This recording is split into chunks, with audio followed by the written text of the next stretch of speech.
Assalamualaikum warahmatullahi wabarakatuh. Hai, jumpa lagi dengan saya Putri Dianita di TikTok Tips Informasi Kesehatan RSA UGM. Tepuk tangan, ayo. Rame ya siang ini ya. Hari ini rame ya. Iya. Rame, baik temennya, baik. Di sini ada suara-suara iya gitu. Sepertinya bintang tamu kita sudah tidak sabar untuk memperkenalkan diri. Baik, langsung kita sambut. Di sini ada Dr. Royhan, spesialis jantung dan pembuluh darah. Ya. Selamat datang Dr. Royhan. Selamat datang. Ya, terima kasih. Selamat datang. Jadi selamat datang ya. Iya. Baik, Dr. Royhan di sini terima kasih sudah menyempatkan hadir di acara TikTok Tips Informasi Kesehatan RSA UGM.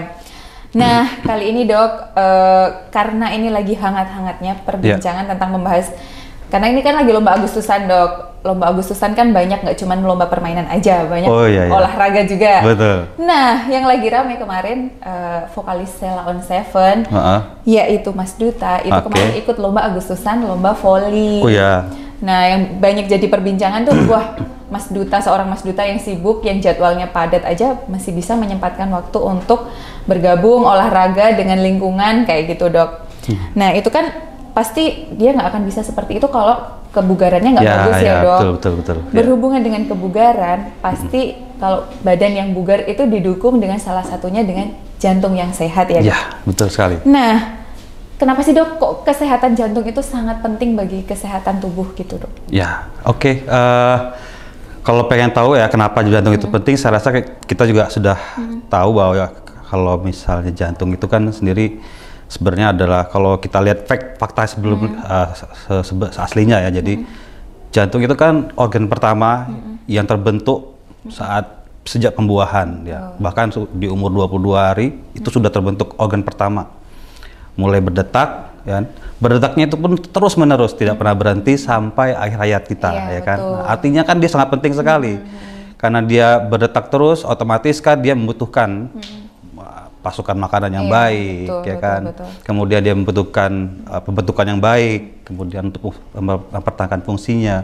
Kemudian dia juga membutuhkan aliran listriknya juga ya, harus bagus kan, sehingga untuk fungsinya tersebut harus sempurna, sehingga penting bagi kita untuk menjaga jantung kita supaya tetap sehat ya sampai akhir hayat. Betul, karena itu yang utama ya Dok. Sebenarnya ini lagi Dok. Fungsi utama jantung itu sendiri untuk tubuh itu apa sih Dok? Selain ya itu tadi Dok, kayak dia kan berdetak terus. Sebenarnya fungsi utama dari detakan itu apa sih Dok? Gitu, yang pengen masyarakat tahu gitu. Jadi kan kalau kita jantung itu, kalau kita pikirkan bahwa sebenarnya dia ibaratnya mesin itu sebagai pompa ya. Jadi kita, seluruh tubuh kita membutuhkan pasokan nutrisi, membutuhkan pasokan oksigen ya untuk metabolisme tubuh.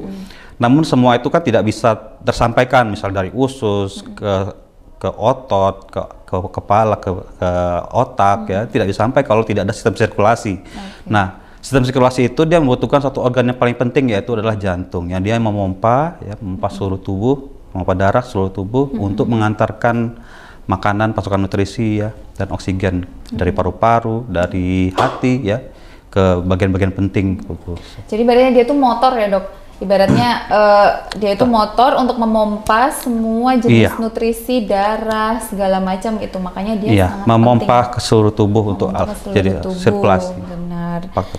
Nah, supaya si jantung kita itu bekerja dengan maksimal, gimana sih Dok cara untuk menjaganya Dok? Apa saja gitu yang harus kita jaga gitu? Kalau kita kalau dari bagaimana cara kita menjaga jantung kita tetap sehat ya, otomatis ya kita harus memberi makannya. Makanan juga harus bagus, nutrisinya ya kan, nutrisi juga harus bagus ya. Dari makanan Mas, tuh utama Mas tuh, yang suka jajan sembarangan. Nah itu dia, jadi itu sangat mempengaruhi. Makanan kita harus bagus, bagusnya kan yang tinggi protein. Kemudian yang tinggi serat ya, karena serat bisa berasal dari buah, bisa dari sayur ya. Kemudian kalau bisa juga makanan-makanan seperti yang manis ya, manis yang mengandung kalori ya, kalau tinggi kalori, gula itu seperti apa namanya, dari tambahan. Iya, gula-gula tambahan ya dok. Iya, gula tambahan, kemudian adanya garam, asin yang asin, berlebih gitu ya. Garam berlebih, tambah lagi yang berlemak juga ya. Biasanya kan cocok sekali ya, udah manis, asin, berlemak. Wah, itu enak gorengan, banget. minumnya es dawet, nah itu es dia.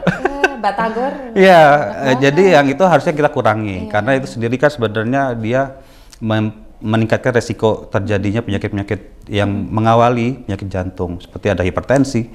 Itu bibit-bibit ya. Bibitnya, diabetes ya kan, sama penyakit-penyakit kolesterol kan. Iya, karena segala penyakit itu tadi yang kayak diabetes, tekanan darah tinggi itu menjadi awal mula jantung kita mengalami masalah juga ya, karena nanti sirkulasinya jadi nggak bagus, otomatis nanti jantungnya juga akan bermasalah juga gitu ya dok. Jadi itu tentang makanan ya, makanan. Itu baru makanan baru makanan. Jadi makanannya kita harus jaga supaya makanannya harus yang baik. Gitu, yang real food seimbang. Gitu ya, dok? Iya, kalau bisa real food. Karena sekarang lagi gencar-gencarnya. Iya, itu dia. Gitu. Kalau bisa makanan bukan makanan yang dibuat, bukan olahan, tapi kalau bisa real food sebenarnya. Ada baiknya seperti itu. Itu makanan. Yang kedua adalah kita harus beraktivitas ya. Aktivitas itu olahraga sebenarnya. Olahraga itu ya mau olahraga apa aja sebenarnya, tapi yang sebenarnya yang menggerakkan otot kita ya. Dan kalau bisa sesering mungkin ya, karena apapun olahraga yang menggunakan otot skelet ya maksudnya, itu dia baik untuk jantung gitu. Itu biasanya olahraganya apa saja dok? Boleh apa saja? Maksudnya nggak olahraga untuk olahraga. Ya, kalau olahraga yang penting tadi saya bilang menggerakkan otot skelet ya. Oh, jadi ototnya aktif bergerak. Ototnya aktif bergerak. Tapi kalau cuma mindahin pancatur kan itu tapi kalau misalnya pancatur sambil barberan boleh. Boleh ya, tolong garis bawahi ya. Nanti dibilang kan udah olahraga. Udah olahraga, tapi cuma mindahin pancatur ya itu.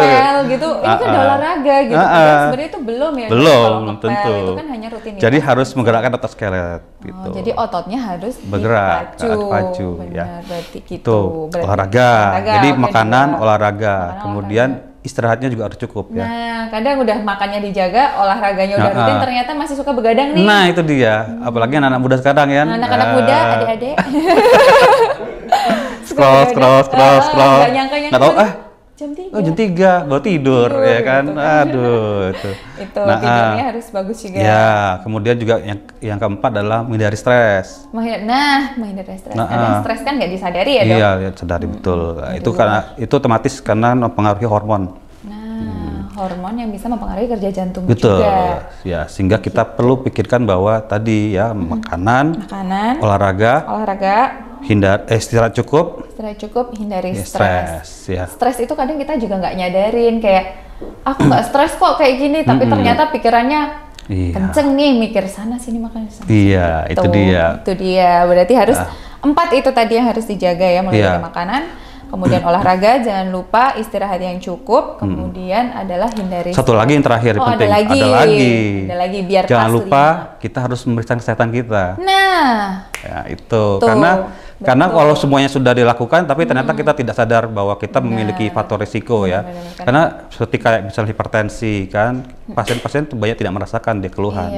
Sehingga ternyata ketika dia melakukan medical check up, kok tekanan darah saya tinggi. Pas diperiksa, kok kolesterol saya tinggi. Kok bisa ya? Makanya oleh karena itu kita perlu memeriksakan diri. Nah, jangan lupa medical check up. Di RSA udah lengkap banget itu dia, cocok ya kan. Jangan lupa tetap harus medical check up rutin ya, Dok. Biasanya rutin berapa kali, Dok, yang paling ideal bagus nih, Dok? Sebenarnya kalau pada usia muda ya tidak harus setiap tahun sebenarnya. Kalau bisa 3 tahun sekali itu udah cukup sebenarnya. Kalau itu yang lengkap ya lengkap maksudnya. Berkala, ada berkalanya. Gitu. Tapi kalau pada usia yang sudah di atas 45 ya 50 tahun, ada baiknya itu dilakukan rutin. Nah, bahkan di RSA itu ada paket-paketannya ya, Dok. Ada paketannya, silakan pilih. Banyak paketannya, nanti ada dari itu. Nanti cari aja infonya pasti ada. Soalnya ada paket-paketannya yang misalnya pengennya paket MCU apa aja nih gitu. Nanti sudah ada pilihannya di sana. Jadi jangan khawatir, tetap harus memeriksakan dulu MCU dulu, baru sambil kita menjaga pola hidup kita gitu ya, Dok ya. Oke, kemudian Dok, sebenarnya faktor utama yang mempengaruhi atau menghambat kerja jantung itu apa sih, Dok? Ya, jadi kalau yang menghambat kerja jantung, otomatis kan hal-hal yang dia mengganggu ya fungsi jantung. Contohnya tekanan darah tadi. Nah, kalau tekanan darahnya tinggi, otomatis kan jantung effortnya tinggi. Usahanya berat dia untuk memompa ke seluruh tubuh. Sehingga tekanan darah kita harus bagus gitu. Kemudian tadi ya makanan, makanan yang tinggi kolesterol segala macam. Itu karena dia akan membentuk suatu plak. Plak di pembuluh darah itu. Kalau plak itu terbentuk, kemudian bisa menghambat aliran darah yang memberikan nutrisi ke otot jantung, ya otomatis kan sedikit yang sampai ke otot jantung. Nah, kalau pada kondisi dia benar-benar tersumbat, tidak ada aliran, ya itu maka terjadinya kematian dari otot jantung. Juga ya dok, bahaya. Karena apa yang disebut dengan ACS atau sindrom koroner akut. Sindrom koroner akut. Nah, itu bahaya, harus dilakukan tindakan jika sudah penyumbatannya sudah full ya dok? Iya. Nah, sebenarnya di RSA juga sudah ada layanan untuk cath lab. Cuman alangkah baiknya jika kita melakukan MCO terlebih dahulu supaya jantung kita sehat. Ya, jadi gini, Mbak Put, jadi kalau misalnya ternyata dalam medical check up prosesnya, ternyata pasien ini kok misalnya di treadmill ketemu, wah ternyata kok ini ada ke arah ke penyakit jantung koroner misalnya ya, kan bisa terdeteksi dari medical check up. Bisa terdeteksi. Wah. Bahkan pasiennya seringkali yang kami temukan tidak punya keluhan. Tidak punya keluhan. Tidak punya keluhan, diperiksa, ternyata ketika di treadmill ditemukan bahwa memang ada risikonya, ada kecurigaan penyakit pembuluh darah koroner, sehingga kita lakukan follow up selanjutnya, ternyata memang ada penyempitan di situ. Dan ya itu akhirnya kita sarankan untuk lakukan kateterisasi jantung kan, untuk melihat apakah benar penyumbatannya ada, ya memang benar ternyata ada. Gitu. Kateterisasinya di sini juga ya dok? Ya bisa kita lakukan di sini, dan ini sangat mendukung sekali sebenarnya. Jadi kita di Rumah Sakit RSA ini pelayanan kita sudah komplit sebenarnya. Sudah berkesinambungan ya dok, misalnya MCU ternyata ada masalah, jadi nggak perlu takut sebenarnya ya dok? Iya betul sekali. Kadang kan masyarakat kan kadang takut untuk periksa, jadi takut periksa nanti takut kalau ketahuan sakit. Nah itu dia, tapi sayangnya itu tadi yang paling penting sebenarnya gini, penyakit jantung itu yang utama adalah waktu ya, waktu. Kita bermain dengan waktu, betul. Jadi kalau semakin kita memperlama pengobatan ya, menunda-nunda pengobatan, maka yang terjadi adalah komplikasinya.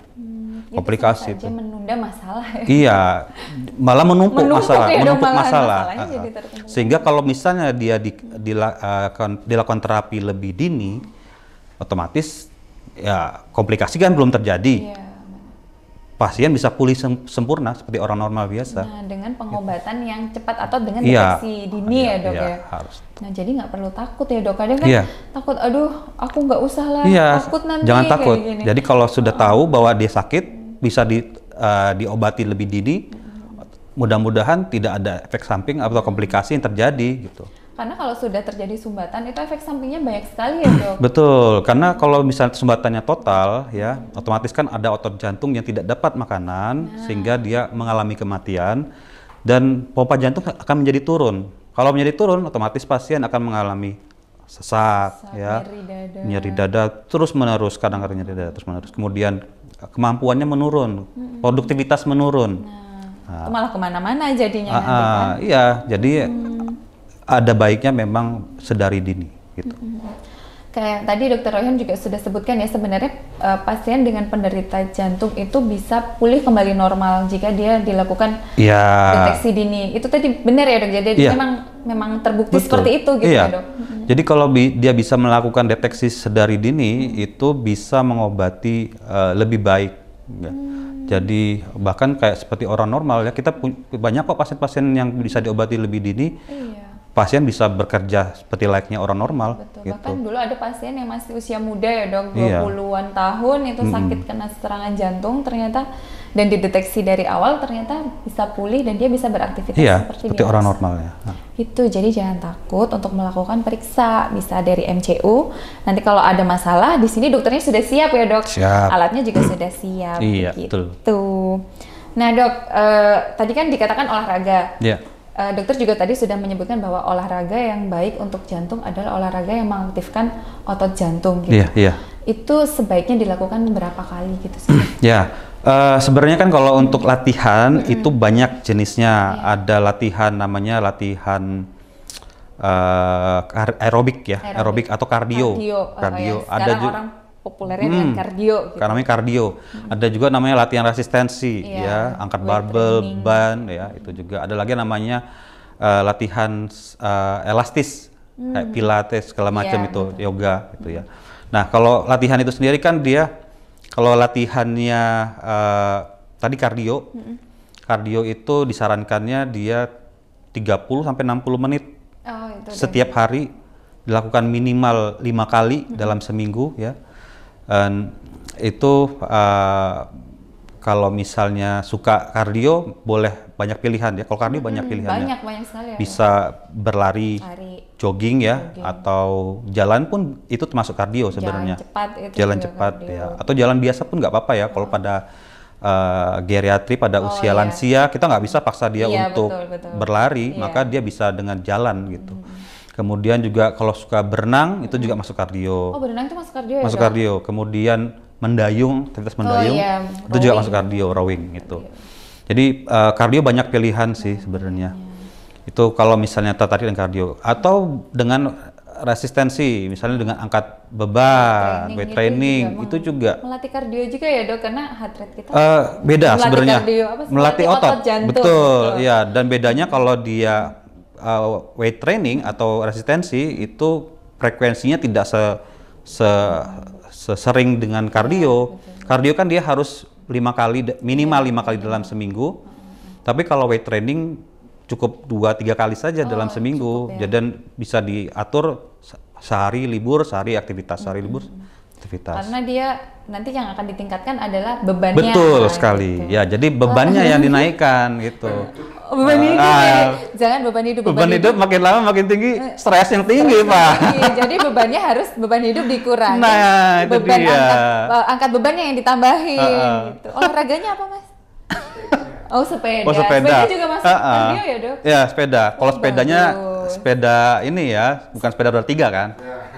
Bukan sepeda motor kan, Mas? Sepeda motor ya, jangan. Sepeda motor jangan-jangan. Tapi kalau sepeda statis itu juga termasuk ini ya, Dok? Masuk, sepeda itu statis, termasuk bisa juga ya? Masuk, kan tapi seperti itu kan dia tergantung settingan ya. Itu kita bisa tambahkan bebannya. Bisa. Itu. Berapa kali, Mas, sepedaan? Sekali untuk memperingati hari 17. Sangat rutin sekali. Sangat rutin sekali, pantas kelihatan ya. Terlihat. Iya, terlihat bahwa sangat. Dia latihan beban itu. Iya, latihan. Beban hidup. Beban hidup harus dilatih supaya terlatih ya. Terlatih. Iya, jadi karena memang ya olahraga kan ini sekarang, tapi ini ya dok, sekarang ini kesadaran masyarakat untuk olahraga ini cukup tinggi ya dok. Ya kita nggak tahu maksudnya tujuannya, maksudnya apakah mereka benar-benar tahu untuk itu juga manfaatnya juga bisa untuk melatih otot jantung, atau ya kadang hanya sekedar mengikuti tren aja gitu. Sebenarnya ada FOMO-nya juga sih, tapi itu nggak apa-apa kalau tentang kebaikan untuk kesehatan ya. Karena itu positif juga, diawali dari itu pasti nanti kalau udah seneng pasti pengen mencari tahu. Betul sekali. Sebenarnya gimana sih olahraga yang baik kayak gitu dok. Gitu. Mungkin dari Dokter Royhan ada tambahan lagi nggak dok, kayak misalnya ayolah kita jaga jantung kita biar sehat tuh kayak gimana sih? Ya, jadi sebenarnya gini, kalau kesehatan ya itu kan tidak bisa didapat dengan mudah. Menurut saya kesehatan itu adalah investasi. Investasi. Kata-kata hari ini. Kesehatan itu adalah investasi karena yang kita kejar hari ini itu untuk masa depan kita. Gitu. Jadi kalau misalnya hari ini kita bisa mulai berolahraga ya rutin aja, maka di usia tua kita akan menuai sehat kita ya. Akan panen kesehatan gitu. Tapi kalau kita hari ini kita males ya, tidak mau berolahraga ya, di usia tua ya akan kita tuai juga sakitnya ya kan, mudah kena penyakit.